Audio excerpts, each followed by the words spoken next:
When the internet began, bulletin board services, or BBS, became the first online communities of the so-called information superhighway. Using their phone lines, people logged in from all over America to talk about sports, games, movies, and on one BBS in particular, share their ghost stories. Over time, those communities all went dark, except for one lone server that continues to operate somewhere in an unknown part of Pennsylvania's Rust Belt. A relic of the 1990s, veiled in mystery, it is a digital archive of humanity's strangest encounters with the unknown, as told by the people who experienced them. My name is Brandon Schexnayder, and you are listening to Fear Daily.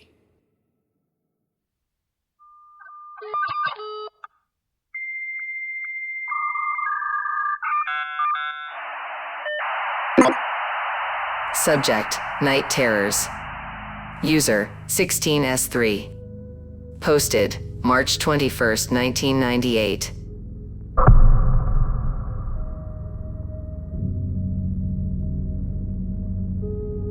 It started 3 weeks ago. The dream. Always the same sequence, the same events happening over and over and over again. I'm in a gas station, the Valero on 5th, the one near my place. It smells like burnt coffee, motor oil, and the cigarette the attendant was smoking as I was walking in. The fluorescent lights flicker. I don't remember how I got there, but I'm holding a cup of coffee, and it's too hot in my hands, so I almost drop it before finding a flat surface to put it on. The cashier, some kid with acne scars, is staring past me, his mouth moving but no sound coming out. Then a car horn blares outside, long, angry. I turn, it's a blue sedan at the pump, the driver white-knuckling the wheel, screaming at the smoking attendant outside, but I can't see why. Then the radio overhead cuts out. Static floods the speakers, followed by a woman's voice, distant, garbled. I can never quite hear what she's saying, but I can feel tension as the air shifts. It's a heavy pressure, like a storm rolling in, and then the windows start to rattle, and a low rumbling starts, deep, subterranean, like something enormous turning over beneath the ground. The cashier finally makes a sound, a strangled, breathless gasp. Then the floor cracks beneath us.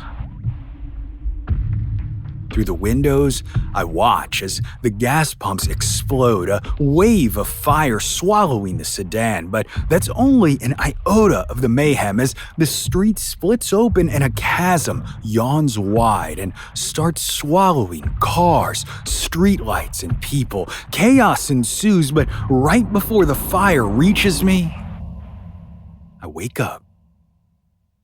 The first time, I wrote it off as a nightmare. The second, I thought, weird coincidence. Maybe I was stressed at work and this was my subconscious way of dealing with it. By the third, I started paying attention. Because then, the first piece of the dream happened while I was awake. I was walking out of the grocery store when I heard it, the exact same car horn from my dream, long, furious. I turned and yes, I saw a blue sedan stuck at a four-way stop. The driver was screaming at someone. I couldn't tell who, but I could see the smoke of a cigarette wafting around them. I ain't gonna lie, this was mildly unnerving at the time, but obviously, I hadn't been sleeping all that well, so I just chalked it up to that and went about my way. If only that was the end of it.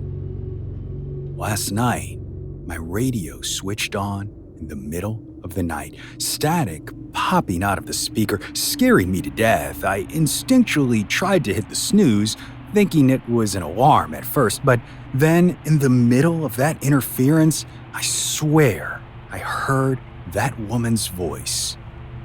My heart sunk. I couldn't go back to sleep, so I started making a mental list of all the things that were going on and had happened. The car horn, the angry blue sedan driver, the smoking person, the radio static, that woman's voice.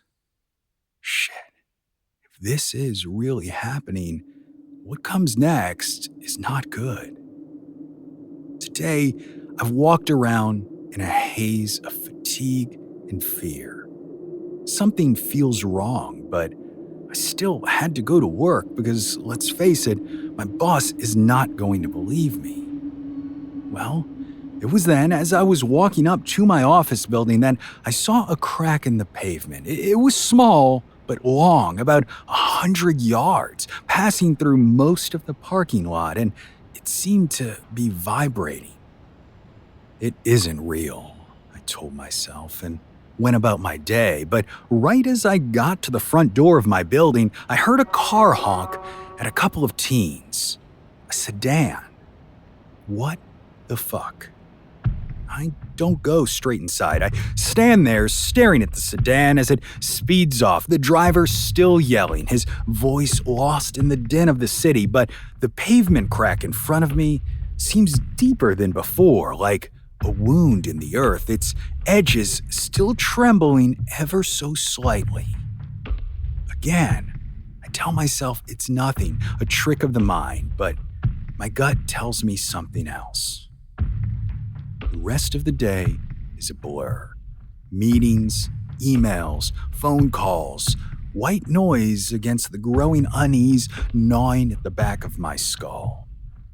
Every time I close my eyes, I see it. The dream, the fire, the split in the earth. And when I finally get home, I am exhausted but also wired. So I flick on the TV for background noise, but it does not help. That's when I remembered what tomorrow is. Founders Festival. Hundreds of people are going to be headed to our little downtown square to celebrate, and not a single one has any idea about what might happen. There is a crack in the earth, and explosion is on its way. Hell, even as I type, I can feel that tremor growing underneath the ground, as if something is churning in weight. At least, I think I can feel it. What in God's name should I do? No one is going to believe me.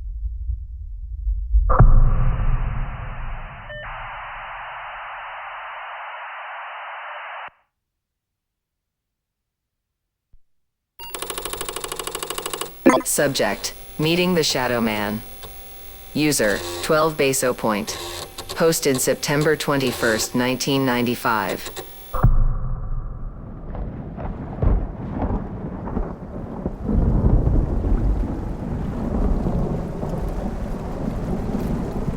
Have you ever seen a 12-foot storm surge in real life? I have. Imagine a wall, but it's made of water and coming towards you over and over. Nothing can stop it, nothing can slow it down. All you can do is watch while everything you've ever known is torn up by the roots and tossed around like a giant's toy. Before last year, I didn't know any of this. My wife Carol and I were living in Keaton Beach, Florida. Same as we had since getting married in '84, and same as my parents had since forever.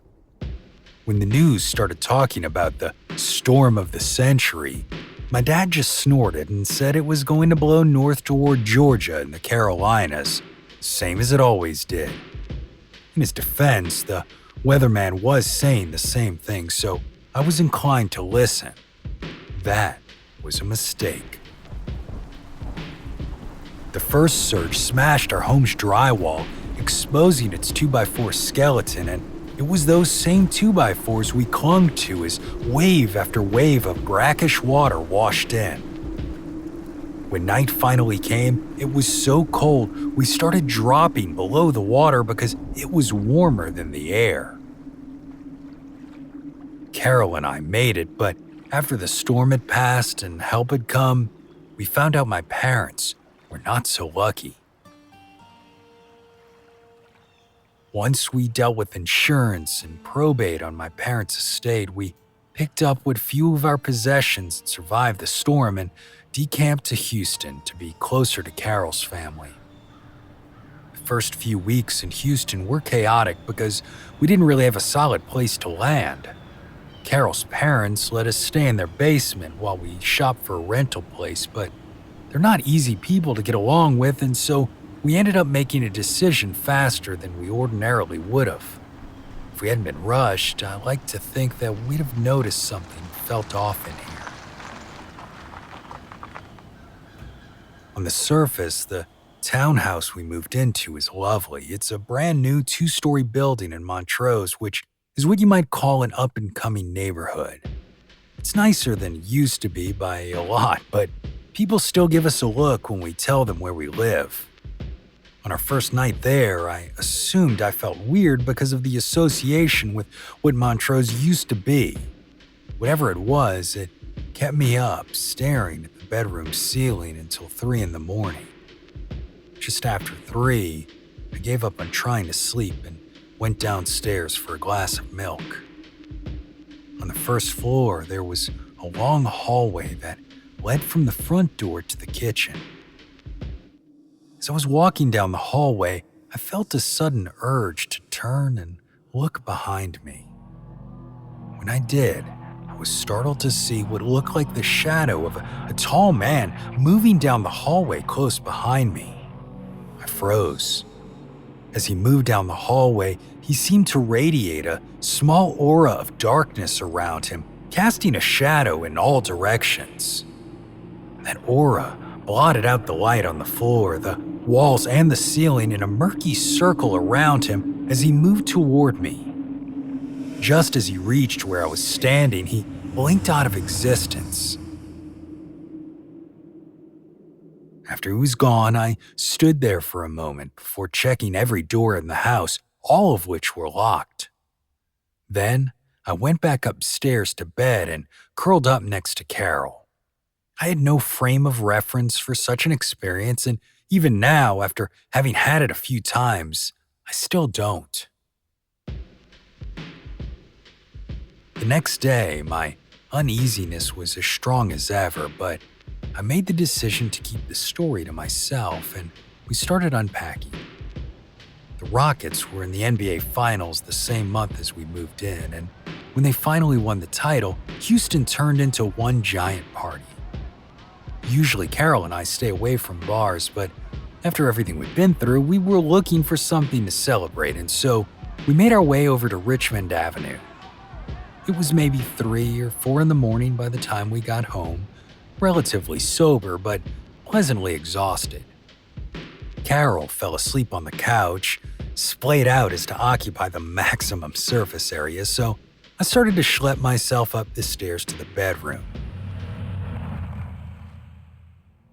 Halfway up the stairs, the shadow man came around the corner, going the other direction. This time he seemed very aware of my presence as he halted and stood still in front of me. Even though I couldn't make out any features on his face, I could feel a sense of shock and fear coming from him. He turned and fled upstairs, moving away from me as fast as he could. I went back downstairs and pushed Carol over enough so I could join her on the sofa. In the morning, we were still crashed out in the same spot, avoiding the mess of boxes surrounding us when Carol dropped a bomb. She turned to me and asked, "Hey, have you seen the shadow man?" She went on to say she'd seen the shadow of a tall man walking along the hallway to the kitchen, but he disappeared when she tried to touch him. Yes, touch him. I told her I'd seen him, but she was crazy because I couldn't even move, let alone try and put a hand on the thing. Talking about this gave us an excuse not to unpack, so we spent hours picking apart our experiences with this tall man. Neither of us felt threatened by him, and there was no immediate danger, but we were also not impressed by the notion of sharing our home with whatever that thing is. It's been a few weeks and we are still here, but we're also actively looking for a house to buy that doesn't have unexpected roommates.